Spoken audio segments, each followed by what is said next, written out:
स्मृति अभाव जगत परमाकाश 2 सर्ग 256।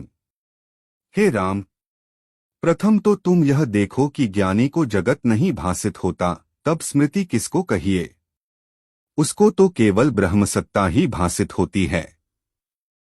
जैसे सूर्य को रात्रि की स्मृति नहीं होती, वैसे ही ज्ञानी को जगत की स्मृति नहीं होती। मेरे निश्चय में तो यह है कि जगत न हुआ है और न आगे होगा, केवल ब्रह्मसत्ता अपने आप में स्थित है। वह अद्वैत है और उसी का सब आभास है। जो आभास को सत्य जानते हो तो स्मृति को भी सत्य जानो, और जो आभास को असत्य जानते हो तो स्मृति को भी असत्य जानो। जैसे स्वप्न में सृष्टि का आभास होता है और उसमें अनुभव और स्मृति होती है, पर जागने से सृष्टि के अनुभव और स्मृति का अभाव हो जाता है, वैसे ही अद्वैत परमात्म सत्ता के जागृत में अनुभव और स्मृति का अभाव है। उसमें जगत कुछ बना नहीं। जैसे कोई पुरुष मरुस्थल में भ्रम से नदी देखता है और उसे सत्य जानकर उसकी स्मृति करता है, पर वह नदी तो कुछ नहीं है।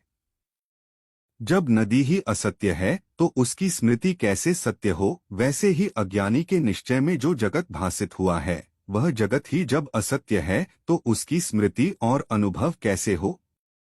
ज्ञानवान के निश्चय में ऐसे ही भासित होता है। हे राम, स्मृति पदार्थ की होती है, पर पदार्थ कोई नहीं, सब ब्रह्मा ही अपने आप में स्थित है। और जैसा जैसा उनमें फुरना होता है, वैसे ही होकर वे भासित होते हैं, परंतु और कुछ वस्तु नहीं।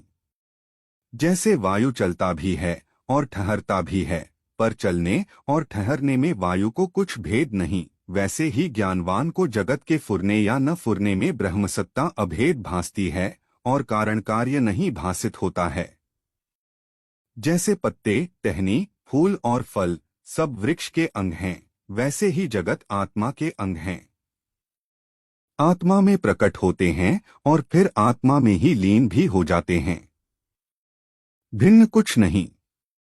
जब चित्त में स्वभाव जगता है तब जगत होकर भासित होता है। कुछ आरंभ और परिणाम से नहीं होता, आभास मात्र है।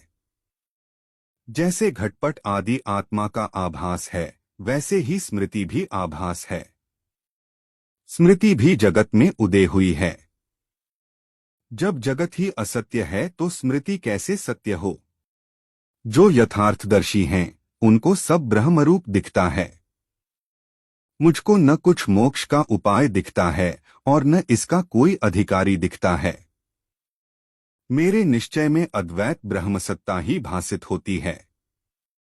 जैसे नट स्वांग भरता है, पर सब स्वांगों को आभास मात्र जानता है, किसी को सत्य नहीं जानता, पर उससे भिन्न कुछ होता नहीं, वैसे ही मुझको ब्रह्मा से भिन्न कुछ नहीं भासित होता। अज्ञानी के निश्चय को हम नहीं जानते। जिस प्रकार उसके लिए जगत शब्द है, उसके उस निश्चय को कोई नहीं जानता। मेरे निश्चय में सब चिन्मात्र है।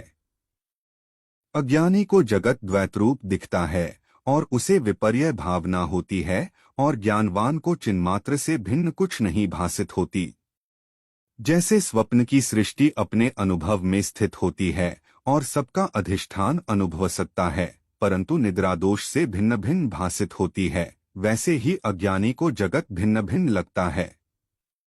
पर जो जागे हुए ज्ञानवान हैं, उनको भिन्न कुछ नहीं भासित होता। उनको न अविद्या, न मूर्खता और न मोह भासित होता है। उन्हें सब अपना रूप ब्रह्मस्वरूप ही दिखता है। जहाँ कुछ दूसरी वस्तु नहीं बनी, वहाँ स्मृति और अनुभव किसका कहिए। यह सभी कलना मिथ्या है। हे राम, सब अर्थों का जो अर्थभूत है सो ब्रह्मा है। उसी में सब पदार्थ कल्पित हैं। स्मृति और अनुभव मन में होता है। वह मन आत्मा में ऐसे हैं जैसे सूर्य की किरणों में जलाभास होता है, तो उसमें स्मृति और अनुभव क्या कहिए। सब कल्पित है। पृथ्वी आदिक तत्व आत्मा में कुछ बने नहीं। ब्रह्म सत्ता ही इस प्रकार भासित होती है, ज्ञानवान को सदा ऐसे ही भासित होता है।